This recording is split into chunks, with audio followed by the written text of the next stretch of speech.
Dr. Ron, Unfiltered, Uncensored, is for people who are tired of being misled, overmedicated, and dismissed by the sick care system. Dr. Ron, Unfiltered, Uncensored, stands as the fearless voice of clarity and empowerment. Unlike sanitized health media or corporate-aligned medical messaging, Dr. Ron delivers bold, evidence-informed insights that cut through confusion and restore personal agency. His mission is simple and radical. Give people the truth, give them tools, and give them back control of their health.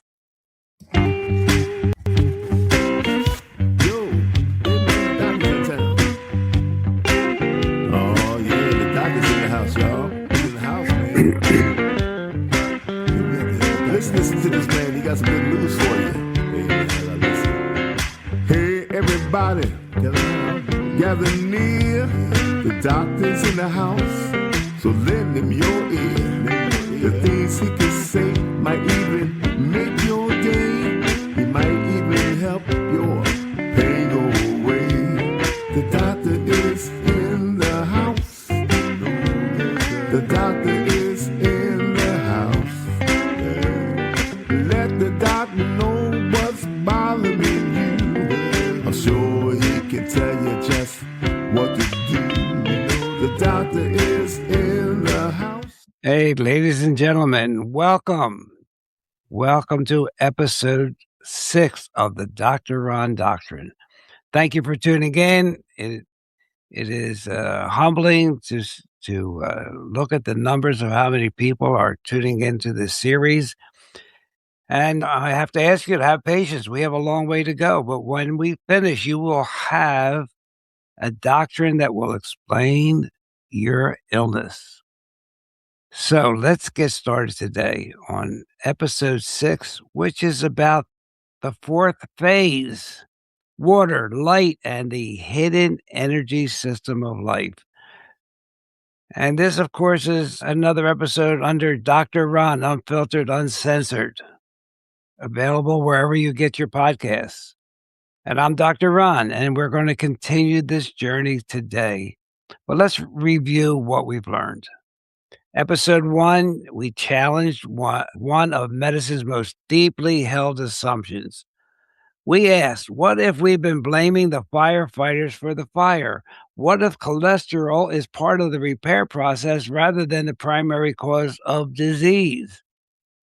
Then episode 2, we explored the statin cascade and learned that suppressing a biological response is not the same as understanding why the body created that response in the first place. Episode 3, there we introduced a central doctrine principle. Disease begins when cells lose their ability to adapt.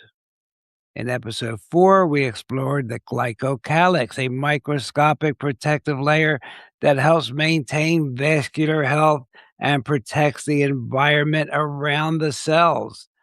In episode 5, we took a major step forward, a major step. We asked, why do we get tired? Why do we get sick? And why do we get old?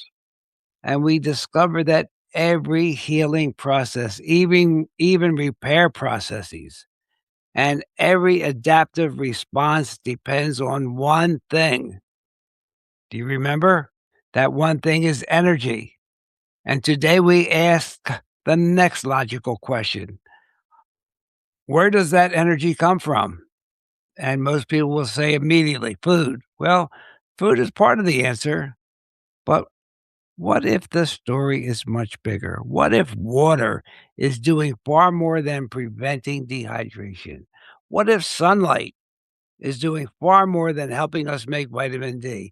And what if life itself depends on forms of energy that modern medicine rarely discusses and rarely brings up at any of your office visits with healthcare providers? Well, welcome to this episode 6 of the Dr. Ron Doctrine, the fourth phase. Let's talk about water. We thought we knew water, right? We learned in school that water consists of 3 forms: solid, liquid, and gas. In other words, ice, water, and steam. Simple, easy peasy, end of story. Or is it?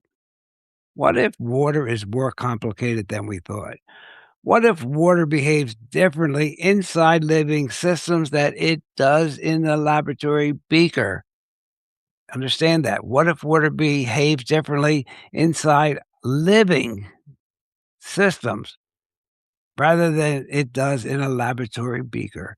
That question has led researchers down some fascinating paths. And one of those researchers is Dr. Gerald Pollack. His work challenges us to think differently about one of the most abundant substances in the human body. And you're right, it is water. We are mostly water. Think about it. The human body is composed largely of water, the brain, the blood, the muscles, the cells. Every biological process depends on it. Yet many of us rarely think about water beyond hydration. Drink enough, don't get dehydrated, end of discussion. Here we go with that easy peasy stuff. What if hydration is not simply about quantity? What if it is also about quality, about structure, about organization, and about energy? So the Dr. Ron Doctrine asks us to stay curious, not to accept every claim uncritically, but not to dismiss possibilities prematurely either.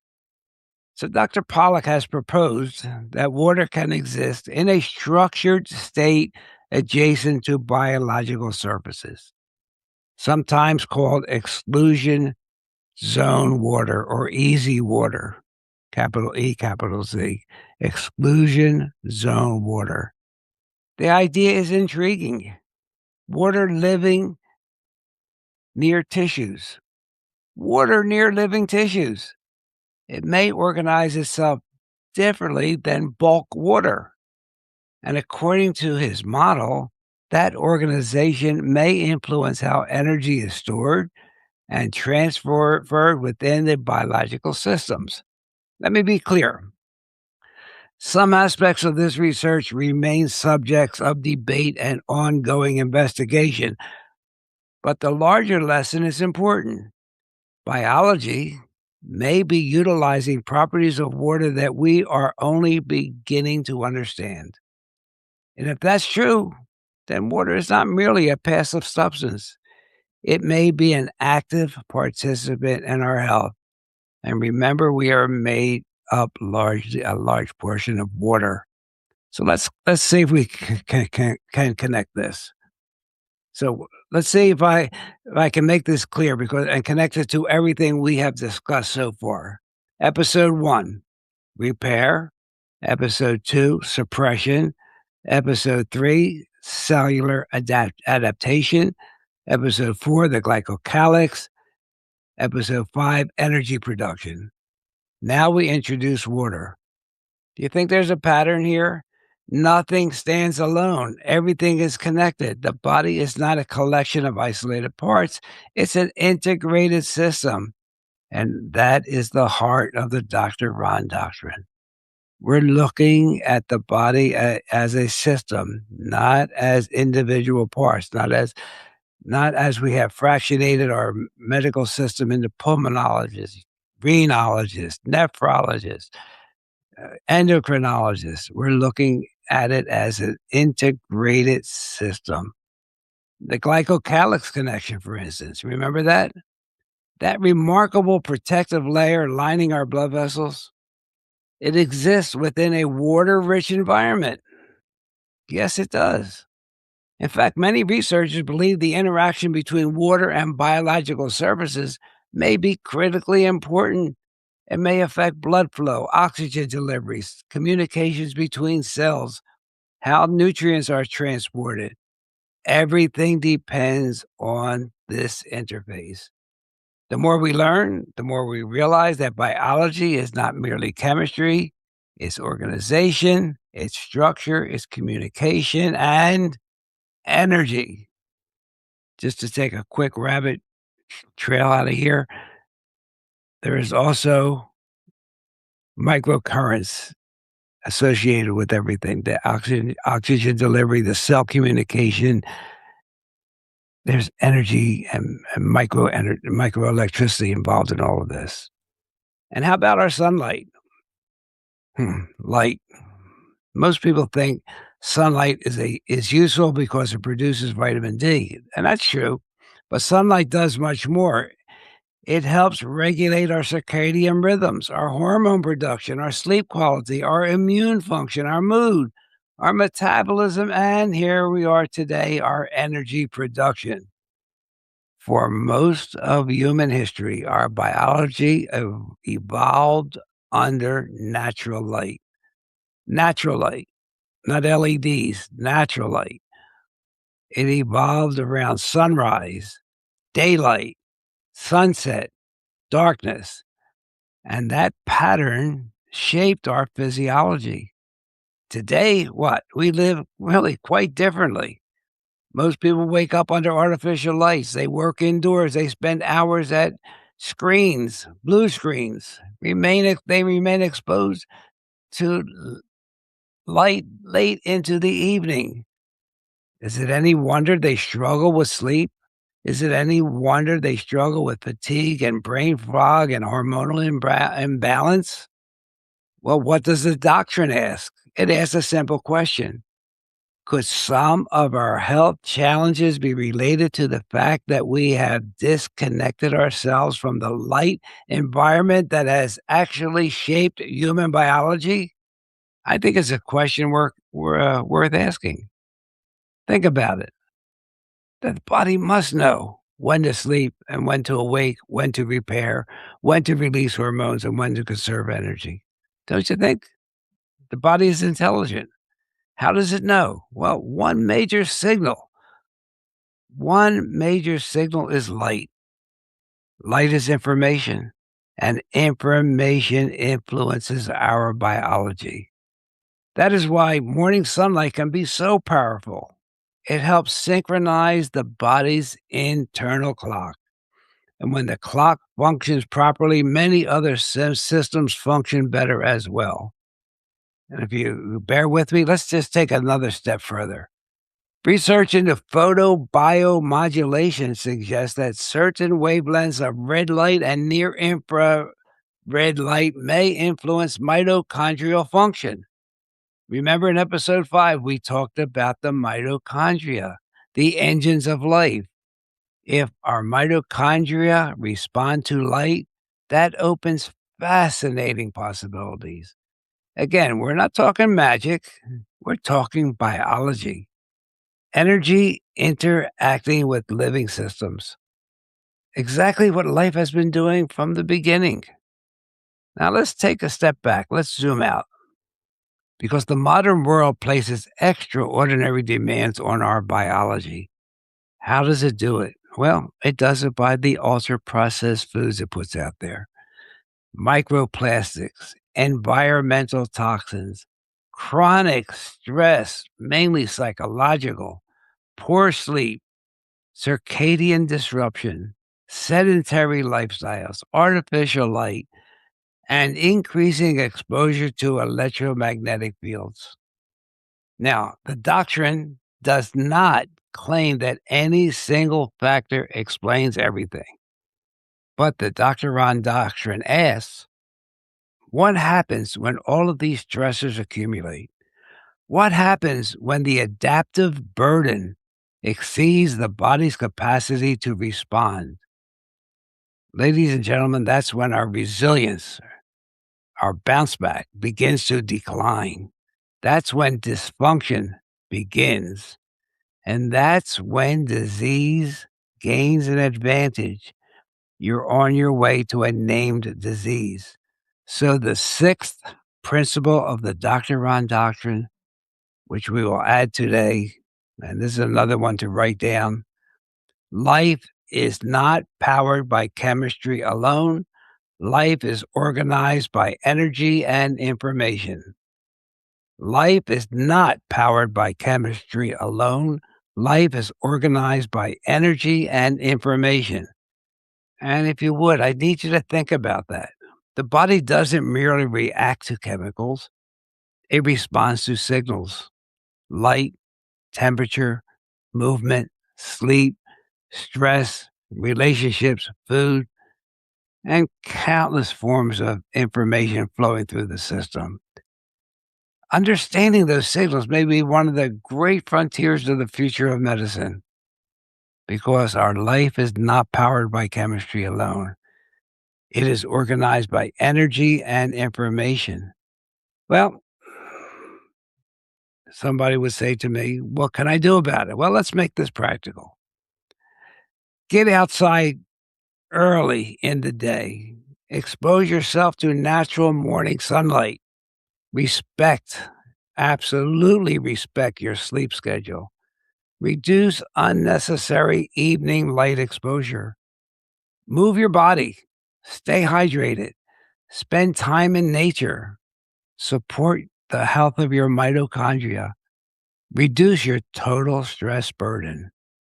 And let's remember, our goal is not perfection, but our goal is improving the environment in which health occurs. Small changes, repeated consistently, that will create for you meaningful results. So my take, here it is. For generations, we viewed the body primarily as a chemical machine. That's why we have a pill for an ill. But what if that perspective is incomplete? What if the body is also an energetic and informational system? Think about it. What if our body is energetic, depends on energetic and information? What if water is doing more than carrying nutrients? What if light is doing more than helping us see? What if many of the answers we've been searching for require us to look beyond chemistry? Now, the Dr. Ron doctrine does not ask you to abandon science. It asks you to expand your curiosity, because every major advance in medicine began with someone willing to ask a new question. And perhaps one of the most important questions of our time is this: how do energy and information shape human health? My opinion is the future of medicine may depend on the answer to that question. How do energy and information shape human health? So the next time we talk, we'll be talking in episode 7, where I will introduce food as information. Every bite, a biological message. So we've talked about repair, adaptation, energy. Now it's time to talk about what we feed the system. Do we look at foods as merely calories, or should we look at them as instructions? And in the next episode, we'll explore seed oils, ultra-processed foods, inflammation, microplastics, metabolic dysfunction, and why every meal is communicating with your biology. Every meal is communicating with your biology, because food, ladies and gentlemen, is not just fuel. Food is information. And with that, I'm Dr. Ron. This is Dr. Ron, Unfiltered, Uncensored, and this is a series on the Dr. Ron doctrine. So I'll see you next time. I thank you for listening. You might want to take a look at my Substack page at docronradio.substack.com. And of course, if you subscribe to the app called Podbean, Podbean, and put in Dr. Ron, Dr. Ron, Unfiltered, Uncensored, you'll be notified as each episode is published. So have a great day, and we'll see you next time. Hey everybody, Dr. Ron's finished for today. I hope you got some good wisdom for what the man had to say. If it's all about good health, he's the man you got to see. He has a lot more answers for you. So tune in next week when the doctor is in the house. Or when the doctor is in the house. And let the doctor know what's bothering you. When the doctor is in the house, the doctor is in the house. Doctor is in the house. Let the doctor know what's bothering you. I'm sure he can tell you just what to do. The doctor is in the house. The doctor is in the house. Let the doctor know what's bothering you when the doctor is in the house.